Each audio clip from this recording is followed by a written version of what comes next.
Good afternoon, class. So today we're talking about this private organization that had a terrible, terrible organizational culture, and the leadership in the organization decided to commit to improving their performance by focusing on some values and changing the culture of the organization. So they wanted to reach a new level of performance through a culture based on winning behaviors, teamwork, and valuing diverse perspectives. There are two ways of instilling change in an organization as far as organizational change and values, and that is from a leadership perspective, when the leaders influence others to adopt their visions and their ideologies, and then also the second way is when ideologies kind of emerge spontaneously through collaborations within the organization and people working together to problem solve, to come up with solutions as a whole, right, as an organization as a whole, and where the leadership backs up, right, and empowers the employees of the organization to make these things happen, and the leadership does hold people accountable, right? But in the case of this private organization, they didn't hold people accountable, or they actually looked the other way for bad behavior, and they didn't encourage the positive behavior that they wanted. On the contrary, they fired people for bringing things up and for challenging the status quo when their values clearly stated that they wanted that, right?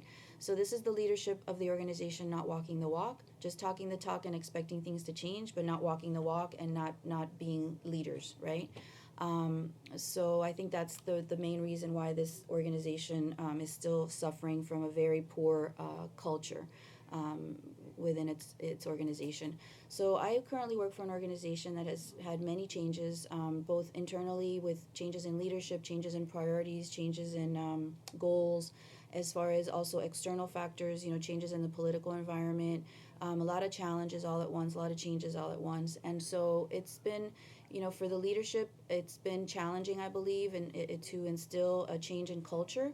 You do have that internal dynamic of people working together, collaborating to come up with solutions collectively, but you still have that inertia and that population of people that are resistant to change, and don't want to participate in the shared vision and goals.